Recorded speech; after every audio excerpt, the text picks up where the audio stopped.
Para este efeito, o que nos interessa é que conhecimento, mesmo conhecimento científico, implica uma margem de crença.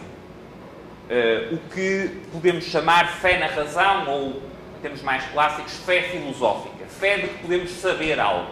Em última instância, qualquer conhecimento científico assenta numa margem de crença de que podemos conhecer algo. Okay?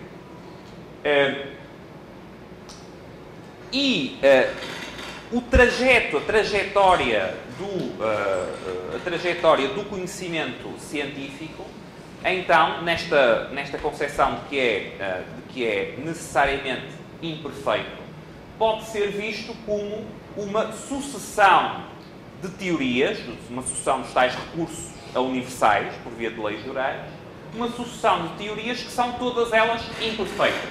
Então, em que é que consiste o avanço? Consiste em irmos tendo, se estivermos a avançar, teorias sucessivamente menos imperfeitas. Não consiste em chegarmos ao conhecimento perfeito. Não consiste em fechar definitivamente o assunto. Consiste em irmos percebendo sucessivamente, menos mal, de forma menos imperfeita, o que se está a passar. E reparem uma coisa. Vamos pensar também através de um outro exemplo. Pensem em termos de astronomia.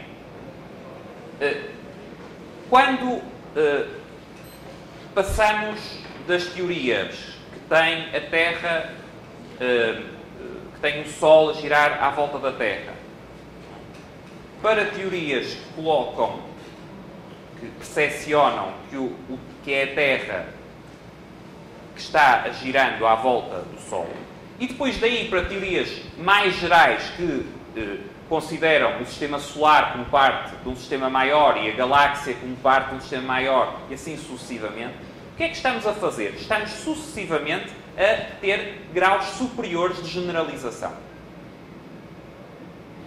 Certo? Ou seja, nós estamos a ter teorias que conseguem explicar, incorporar fenómenos sucessivamente mais gerais. Okay? Vamos pensar por analogia com uma questão económica.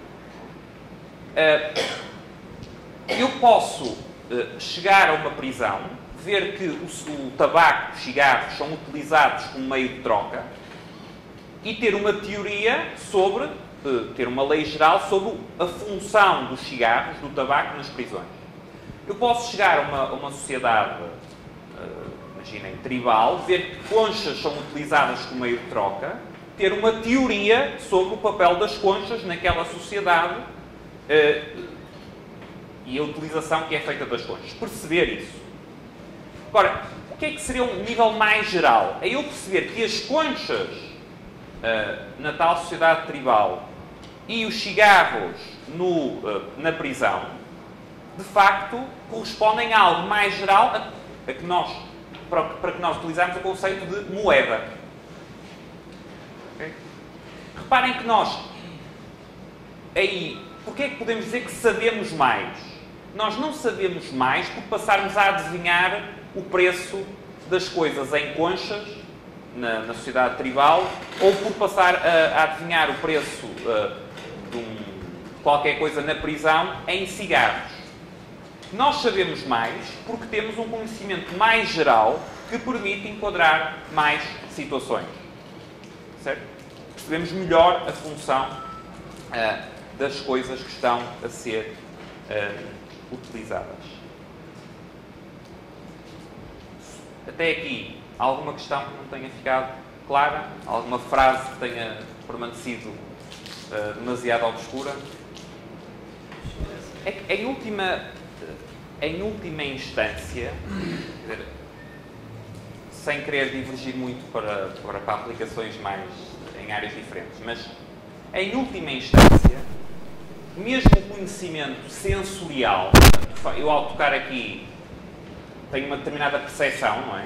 Do que estou a tocar, mas a explicação que se forma na minha mente para aquilo que eu estou a tocar depende de uma margem de crença de eu acreditar no que a minha mão está, quer dizer, que a minha mão está aqui pousada, não é? Por vezes há pessoas que ficam com membros amputados e continuam a sentir o membro. Não é? Quer dizer, como é que a pessoa se convence que não... Quer dizer, numa perspectiva puramente sensorial, a pessoa diria, eu tenho o membro, eu estou a senti-lo. Não é? Agora, a pessoa, porque é persuadida, quer dizer, porque por outras formas de conhecimento, a pessoa acredita que não tem o membro. Certo? Agora, qualquer forma de conhecimento, científico ou não científico, implica sempre uma margem de crença. Reparem, isto não é dizer que assenta só nessa margem de crença, mas é dizer que não dispensa essa margem de crença. Okay? Ora bem, retomando uma questão que já falámos nas duas sessões anteriores, e agora desenvolvendo um pouco. Quando falamos anteriormente do tal aspecto das opiniões constitutivas da ação, como objeto das ciências sociais, isso constitui uma ilustração de que os fatos em ciências sociais têm uma natureza mais complexa do que nas ciências naturais. Outra forma de ver isso será pensar no seguinte: os fatos em ciências sociais são eles próprios, frequentemente, construções mentais. Os fatos sobre os quais os modelos das ciências sociais se debruçam são eles próprios, frequentemente, construções mentais. Alguns exemplos, até seguindo que já usamos. Pensem no caso da moeda. O que é moeda? O que é moeda não tem nada a ver com as características físicas do objeto a que eu chamo moeda. Essas características podem facilitar que o objeto adquira, em determinadas circunstâncias, a característica de moeda, mas não está intrínseco nas características físicas de nenhum objeto que ele seja, por essas características, moeda. Quando nós falamos de moeda, nós não estamos a falar das características físicas do objeto, nós estamos a falar do significado que as pessoas, e aqui entra o individualismo metodológico, do significado subjetivo que as pessoas que usam o bem como moeda, que o aceitam como moeda, que fazem dele uso como moeda, atribuem às suas próprias ações quando utilizam o bem como moeda. Okay? Portanto, quando eu falo moeda, ou seja, quando eu tenho uma teoria monetária, o ponto básico de qualquer teoria monetária é o que é moeda, não é? É o objeto de estudo básico.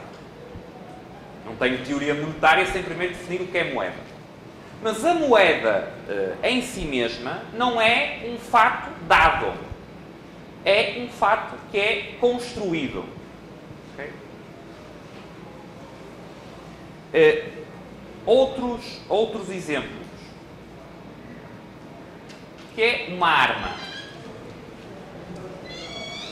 O que é uma arma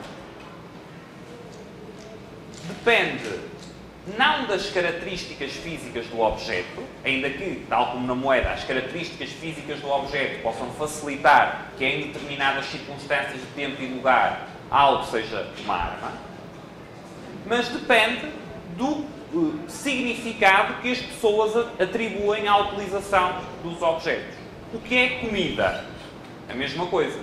O mesmo objeto pode, para umas pessoas, numas circunstâncias, ser uma arma e para outras não ser uma arma. Pode para umas ser comida e para outras não ser comida. Portanto, um objeto que estamos a estudar, e reparem, estamos a falar de coisas básicas. Não é? Estamos a falar, quer dizer, do que eu, em teoria monetária, é a primeira coisa que eu preciso de fazer. Certo? O objeto de estudo não está muito longe de ser dado. Ok? ainda mais um exemplo. O que é um medicamento? O que é um remédio?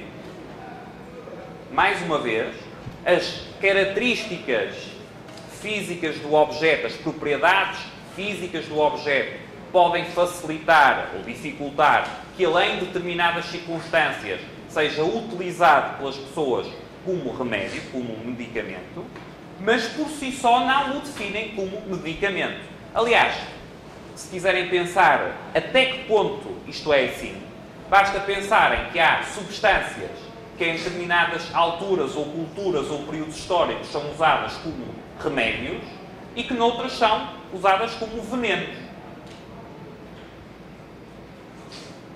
E que até numa mesma altura, dependendo das circunstâncias da pessoa, por exemplo, da condição de saúde da pessoa, podem ter também essas diferentes utilizações. Ora bem, sendo que os fatos nas ciências sociais são eles próprios construções mentais e sociais, grande parte do trabalho em ciências sociais é classificar os fatos. Ou seja, o principal avanço em economia, em termos de teoria monetária, é eu perceber a natureza da moeda. Esse é o ponto fundamental.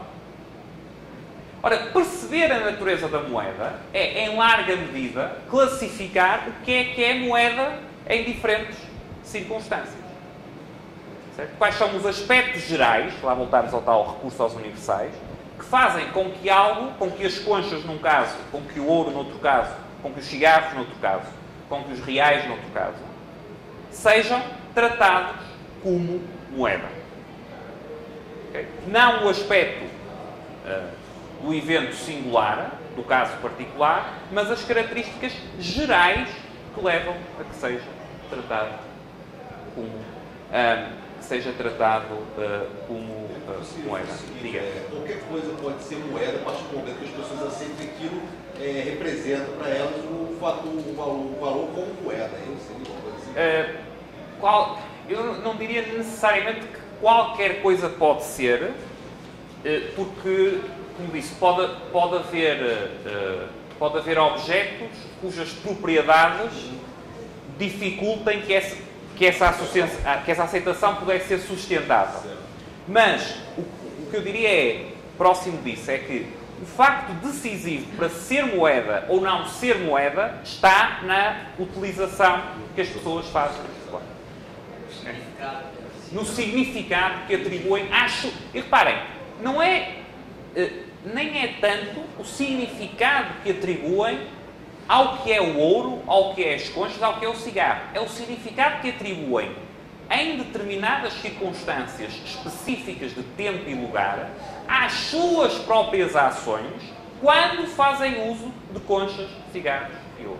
Portanto, em larga medida, é uma avaliação sobre as nossas próprias ações.